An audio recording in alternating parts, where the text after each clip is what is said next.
Hi, my name is Dave Poland. I'd like to welcome you to Portland Film Beat. Tonight, my guests are Sean and Christof Whiteman. Now, these two guys have completed 5 features, over 60 films. Their work is shown at the Portland Art Museum, the Alamo Drafthouse Cinema in Austin, and the Anthology Film Archives in New York City. Christof, Sean, hey, nice to meet you. Thanks for coming on board. Anyway, tell us about your training. Did you guys train together? Well, you're brothers. Yeah. That's obvious. So that started the training. That's part of the training. And usually you make all your films together, correct? Yeah, we have a lot of shorts where we dabble. You know, if I might have some goofy idea and Chris is busy for the week, I'll go do it by myself. Yeah. But, Okay. Did you go to school together or train together anywhere? We did. I started going to school at USC, and I was there for a couple years. You went to USC Film School? I did, yeah. So nice. yeah, exactly. A lot of money, so that yeah, wasn't great in that regard. But it was really cool. It was a great environment. Learned a lot from that. It felt like a very classical Hollywood training. And then I went. It was. Yeah, exactly. Then I went to Ithaca College in upstate New York, and we went the same year. Yeah. Okay. I just wanted to see something different, try a different sort of college environment, and that's where we learned a little more of the sort of battier, weird, experimental sort of film stuff. Right. Well, we'll get into that. But you know, it's because actually, you shot films. Looking at your website, other than Portland. Oh yeah. Yeah. Tell us, Christof, tell us about some of the other places you've shot films. Well, the first projects we worked on were in like Monmouth, Independence, Oregon. Oh, because really? It was before I even went to college. Yeah, back in high school days for us. Yeah, we were messing around with that stuff, trying to make features that early. So you've been making films long enough before the digital Oh, cameras. We were using editing on VHSs. We were doing that. Oh, VHS, really? Yeah. VHS. So there's static pauses between every scene and really? goofy edits. Yeah, But in high school, you know, back in the day, if there was a project you could do, we would do like a film version. We did, me and my class, we did Old Man in the Sea on go-karts. Just a goofy sort of video version of Old Man on the Sea. Yeah, but that's cool. He did Caesar, what was it called again? It's called Hail Caesar. Yeah. Julius Caesar. But other states, where are other states? You shot in other states. Then Ithaca, New York, we had a couple, and then went back to Portland. Did one there. Did another one in Monmouth. Evil Spirit from the Sun. Around. Yeah, we've been just kind of bouncing I was in around. Texas for a little while, in Austin. Right. So I did a couple short films there. We didn't do a full feature because he wasn't living. Well, you must have a relationship with some of the people down at the Northwest Film Center. Oh yeah, they're because great. you did a podcast with them, right? That's right. Yeah. And you've had one of your films. We're going to talk about that later. Childhood Machine. Yeah. Childhood Machine, wasn't that shown there? It was. Okay. Okay. Well, we'll get to that later. Anyway, how long have you been making films? God, the first one we called Tinseltown, or was the first one The Bubble? A very short film about dividing up a pizza. Yeah, I don't know. I'd say a little over 10 years. Actually, 12. we've been saying 10 years for like 5 years, so I'm guessing like 15 years at this point. Yeah, 15. And what got you started? Watching movies, watching tons Is that of right? movies. Yeah, Our parents absolutely. recorded, you know, if they ever had like an HBO free weekend back in the day, our parents would just like record nonstop. So we'd have whatever played during that free weekend of HBO, we'd have that Besides, for years you following. could rent the VHSs and stuff like that. Oh, yeah, We had totally. a list that was like typewritten Yeah, on our a typewriter parents that would be like A1 through like B26. The Goonies, just like, M16 or whatever. Yeah, Willy Wonka. So it was Richard organized. Pryor it was a stand-up. recorded VHS really? library that we had access to. Oh, Yeah, okay. so Bootleg library from bootleg our parents. library, exactly. All right, so you've written over 60 shorts. Oh yeah. Something like that. We'll talk about that in a little bit. Do you guys write together or separate and come together? How do you work? How do you do that? I find it interesting because it is. we're going to talk about some of the other things you've It's done. not. I wouldn't say there's a norm to it. It varies depending on the project, I would say. Yeah, I'd say that there's some shorts where Sean has an idea or has a script or vice versa, and then but a lot of these shorts are more like, oh, we have an idea that we can riff on, and we just sort of So those many improvise shorts you mentioned, I'd say like maybe like a third of them were written. The rest were like, we have an idea, hit record, now let's get going. Okay. Sort of thing. A lot of writing in the editing room. You're in most of your own films, right? We are. Yeah. Okay, and you kind of do caricatures of yourself. Yes, exactly. In a lot of Thank ways, you.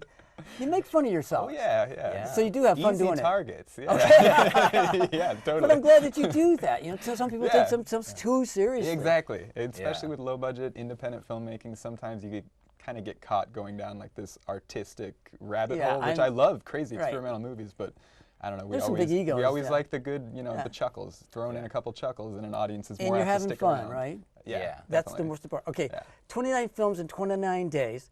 Tell us how you did that and why you did it. Why You did did that? I like 29 that. films, right, in 29 Yeah, days? Yeah. Yeah. Okay, tell us about that experience. Christof, Yeah. let's start with you. So I had, Sean was recently moving to Portland, and we were both, and I had taken a semester off, and we were planning on doing let's make a movie every day for a month. So we were thinking, oh, let's pick February. That's the month. shortest month. There you go. And we kept saying, yeah, 28 films in 28 days until we realized it was a leap year. So it was 29 films, and then because it was a leap year, we ended up deciding to do it every 4 years. Yeah. So there's only been one other season, but we're gearing Okay. up for the third. You're going to do it next year? 2016's coming up. Right, and so Leap do you year. have 29 written, or? No. No. That's part of the everyday of it. Okay. Yeah, every day is kind of part of the task is we have to write, which you can kind of call conceive, because oftentimes we don't actually sit down and write. So, might have- instead of a 48-hour film festival, this is like a 24-hour Yeah. festival. Yeah. And so these Exactly. are all, what, 29 24-hour film festivals back to back. It's So what are they, 2-3 minutes long each? yeah, max out around Anywhere like from 14, 30 I seconds think. to 8 minutes, or Yeah, I maybe think there that was 8 one minutes, round yeah, but time I've was shot pretty 8 minutes long. worth of film in one day. Yeah, exactly. Oh my gosh, It's it taxing. it's a big task. Sometimes we can pad the running times because I mean a lot of it, like we said, if it's kind of improvised, a lot of it's like riffing back and forth. So I mean that a simple scene can turn into 6 minutes of riffing. And when I see it, some of them are very surreal. yeah. You have And been so watching. that I can like add it. that can add to the length Yeah. by this Yeah. making it slowing Going it down definitely. and making it surreal. Yeah. And we're going to watch a trailer for Childhood Machine anyway in a minute, and you'll you'll see why. it exactly. All right, so there's another one, the October Diaries. Oh yeah. Okay, from your Thanks for website. bringing that up. And I mean, you've got films like Insidious, Something Evil, Someone's Watching Me, The Hand. I didn't even know how. I Have you was going seen through it, and I those? was like, Yeah. okay, I'm going to ask them about how many of them did you make? Oh no. Oh, no. Oh yeah. Yeah, the October Diaries is Different passion. that's not movies we made. That's every, or at least last October we tried to watch a new horror movie every day that no one in the house had We seen. really like horror movies. That no one in Okay. whoever's in the room, none of them can have seen it. That's the rule. And then we were just trying to give our impressions. Okay, Yeah, so those all are right, more now the I writing understand side of it. now. Yeah. Okay, Yeah. so you're film buffs. You watch a lot of films Yeah. outside of even making them. But the 29 films in 29 That we days, do make. you do make. Yeah. Those are- And I've listed a bunch of the films that you've made. So you actually shot a feature film called Power of Babel, Oh, Tower of Babel. Tower That's of right. Babel. Yeah. but you've never edited it. No. Why? That was our first attempt at a feature, and we never got I don't even know if we had all the tapes by the end of making it anymore, but we were shooting that on mini VHS? DV. Mini DV. Oh, Yeah. mini D. Okay, yeah, those are kind of hard to They're work with. tricky. It's nothing. Digital has made capturing such process. Yeah. such easy. Oh Yeah, gosh, it's big made life so time, much easier. But yeah, that was more of a bunch of kids trying to make a Christopher Guest movie. Yeah, it was a mockumentary. It was a mockumentary about Scrabble, but we called the game Babel. Okay. Yeah, exactly. But it, yeah, I don't know. I don't even know if we reviewed much of the footage. We just kind of. Yeah, it became a just thing kinda where we got had to lost. finish the shoot just kind of to appease our own sense of, well, we got to finish it. But Yeah. then once we finished shooting, we were like, well, now I'm going off to college and whatever. We kind of went in Yeah. different directions for a while, and it just kind of Okay. stalled out. Actually, to so- bring that up, we do have another feature we shot and we haven't edited. Is it called Susan? No, No, that, that one one we we edited. edited. Did you? Okay. Yeah. And so tell us the premise of that real quick. That one is probably our most like earnest movie we've made. It's kind of a coming of age story about a college kid going back home and Okay. like seeing how his town has changed, and just kind of a kid in flux story. We kind of cringe when we look back on it now, as a lot of people Yeah. look back on movies. Oh and yeah, cringe. you know, but you obviously. gotta start making your mistakes and Oh, yeah. realizing Yeah. how some of the things Yeah. you do are really crummy to get over Oh, that. absolutely. And I would say that one got a lot of like early film ideas and urges kind of out of our system, and then our later features kind of start getting, like you said, more surreal and weird and Okay, more and so satisfying as a result. Peekaboo Rose. Yeah. Is that a short or is that a feature? Good in qu- between. Yeah. In It's between, a 48-minute featurette. long short. Featurette, something And like that's that. also there you another go. one What's of these. what's the premise of that film? Good question. That was like another sort of film challenge for us. Sean conceived of the. Do you guys challenge idea. yourself? We I challenge challenge ourselves a lot. myself to standing in front of the mirror. I challenge you to make a movie. Pretty much, yeah. Well, it's more of an idea. It's like, hey, what do you think if we try to do this? Yeah. And then he'll be excited or I'll be excited. Right. And we get carried just away. keep going, just But do with it. that one, that was Sean said, I want to make a movie where we write all the little bits and scraps in one day, shoot everything the next day, and then edit it on the third day. Yeah, so it's a we're not 3-day allowed to project. touch it anymore. We can't tweak it or anything. So the really? first day we wrote a bunch of goofy little scenes. So and whatever barely happens, you don't. connected. Yeah, after that you leave it alone. Yeah. Well, it's good because then it causes you to move on. Yes, exactly. Yeah. That really Because helps, I've edited some things and it's like, and you edit it again and you tweak edit it it for again, 6 months and actually you start to yeah. take away stuff and you go, wait a minute, Yeah, wait. it I was lost better the the last idea. time. Yeah. You know, You can so, make decisions forever, so. Oh yeah. You It's good can. to have Absolutely. you know, Yeah. and that's how come. constraint. I mean, I like the fact that you edit your own films, Mhm. but I also. I don't like doing it that much, so I would actually appreciate if somebody else would do If it. anybody wants to edit our films, please contact Yeah, us. We have 2 that we haven't edited. Yeah, because it's like, here's the thing is, they put together what, it ends up Fresh being a better eye. film with Yeah. fresh eyes Yeah, sometimes, totally. I think, you know. Yeah. Oh, absolutely. You wrote, you shot one called Evil Spirit from the Sun. Yeah. Tell us about that. That one's got a good little kind of You like that origin one? story. Yeah, because it's just How long is it's it? an easy one to kind of talk about. That's a feature. That's like 95 minutes, 100 Really? minutes, something like that. But that one's about, basically we wanted to make a kind of dark children's movie, and our cousin Caleb was 8 at the time, and he was just this very charismatic, I mean he's still very charismatic, but he would compose these songs, like crazy, surreal, bizarre songs where he's rambling about sparkles and different ages and weird stuff. So we tried to adapt one of his songs into a feature film. And yeah, we did. And we just kind of let him name himself. He plays the main character. How And old is he? it's really goofy. Right now he's probably 12, 13. Oh, so he was younger then. Might be yeah. 14 now. And he I was think all he's in over high it, school. right? Oh, he was the main character. Yeah. He dug it. And Yeah, the well, title kinda comes dug from it. his song, too. He was a real trooper, because I think, you know, like anybody, when you're signing on to a project, agreeing to a project. Sometimes you don't realize what you're signing on Yeah, to. and he was an 8-year-old kid. So the first day of set, when we told him to like stand still, he was like, "Oh, you're ruining my summer," and that just cut us to our core. But he was a trooper. He would like stick it out, and then by the end, he was having a great time. And now he wants to like shoot more. Or, Okay, good, great. But, yeah. Another one, Your Cat is Dead, A Creeper's Guide. Yeah. That's a funny Who's the one to creeper find. in it? He plays the creeper. Oh, I you're the did creeper. creeper voice, Yeah. but Sean did all the shooting and writing and editing of that Okay. Yeah, and that was So just. you enhanced the creepiness of the creeper? Oh yeah, that was All right. about like in our neighborhood. There's a bunch of lost cat signs, like any neighborhood. But I just started seeing so many. I started filming them, and then I started making up stories as to what happened to these cats. So I would say, oh, if the cat said lost cat named Marcos, I would write a story about what happened to Marcos, Oh and he my would God. reveal it in this creepy old creeper voice that he concocted. Or, yeah, it was. Yeah, it's a strange Give it voiceover. Give a little 'cause taste of the voice if you remember it. the rain fell hard. I don't know. Oh, but it almost Yeah, sounds like and a owned it. narrative Yes, voice. Yeah, Yeah. it's like if a creeper had on A creeper narrative thing. Okay. Headcrumbs. Oh, that was my Texas. That's what I wrote in Texas and directed in Texas, Okay. and that was a 3-part Oh, short so film. Christof wasn't there? No, not on that one. Okay, so that's one you did on your own. Okay. Mhm. I think there's one called The Disgusting Little Sliver. Oh, Shiver. Yeah, Shiver. Totally. Oh, if I had my that was glasses our on, I would. Ithaca, our second Ithaca feature when we were both. Oh, in Ithaca, New York. Yeah. Yeah, and that one, I like the premise of that one. It's about a man. Christof is the lead character. He plays a guy named Toby who gets diagnosed. He has a disgusting little shiver living inside of his body. That's what the doctor tells him.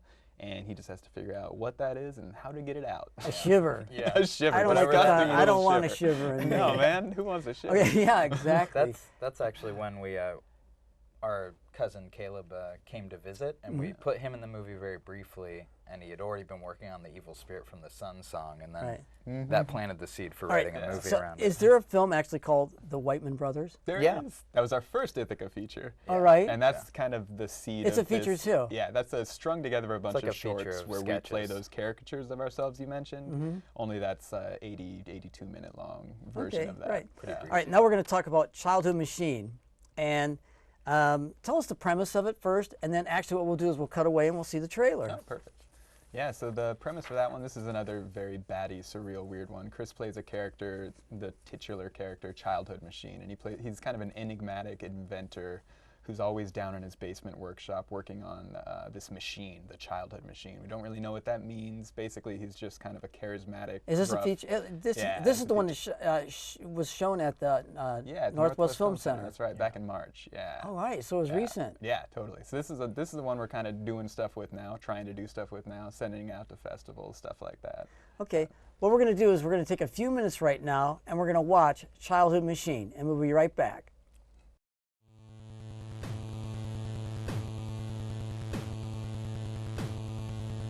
Is this enough?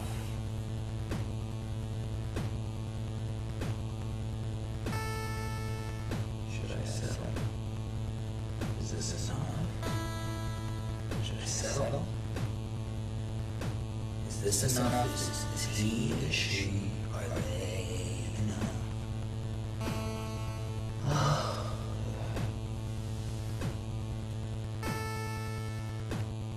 I guess it's what it's about. You just gotta figure out what is enough for you. Huh?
So that is kind of surreal. I mean, here's the thing is, are you the guy in the coonskin hat? That's me. Okay, I get that. So pulling the cord.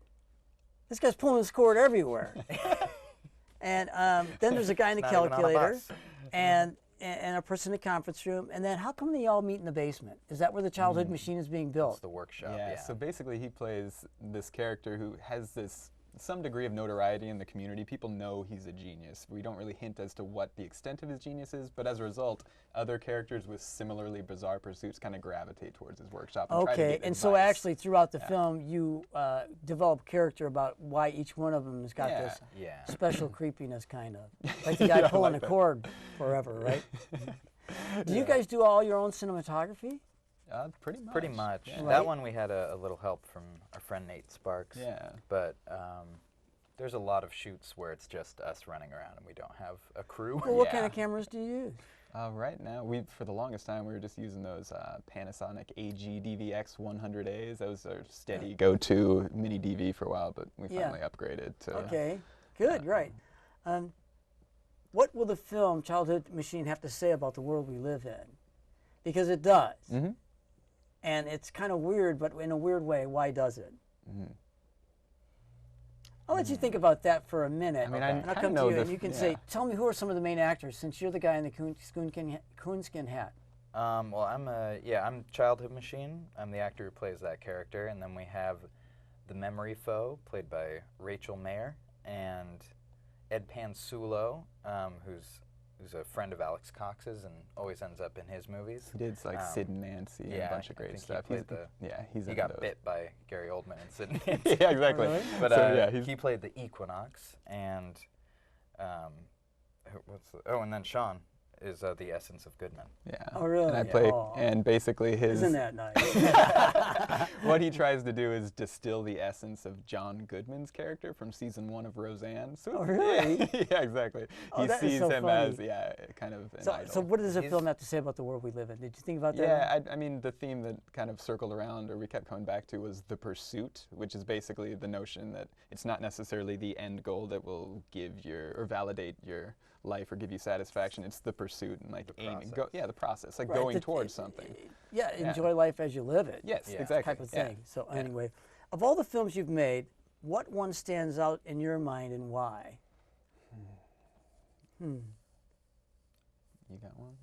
Yeah, well, Childhood Machine's been on our brain for the last couple years, Yeah. but I think removing that from the table, my mind kind of leaps to Evil Spirit from the Sun. Oh, is I that think right? that The one one- you shot with your was a cousin? Yeah. And Ed Pantsulo was in that one as well. That was, for a really difficult shoot, trying to get a child So to be are these quiet. films out there on Vimeo or YouTube or Netflix or anything? No.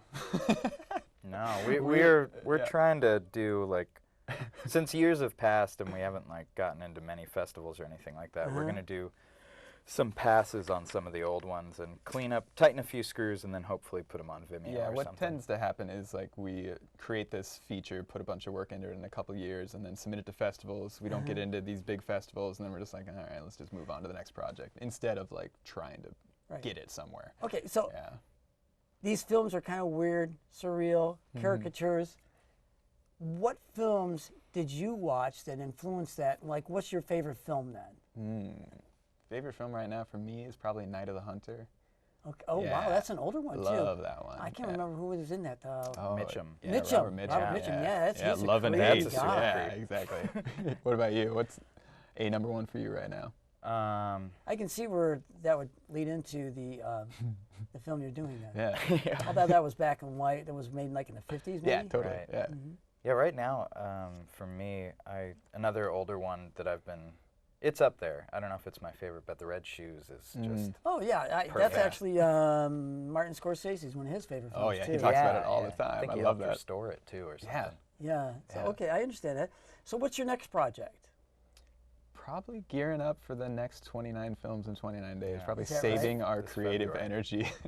Yeah, because, you know, a couple days into these, we're pretty zapped. We're already like, oh, man, we have to make another movie tomorrow. And the Okay, next so by day- the time you're done, you're kind of tired of doing Oh, it? man, yeah, we certainly are. About Yeah. a third of the way in, we're pretty tired of it. Yeah, but you stay with it. You Exactly. do it. You get second, third, and fourth waves sometimes, but they Okay, don't so last long.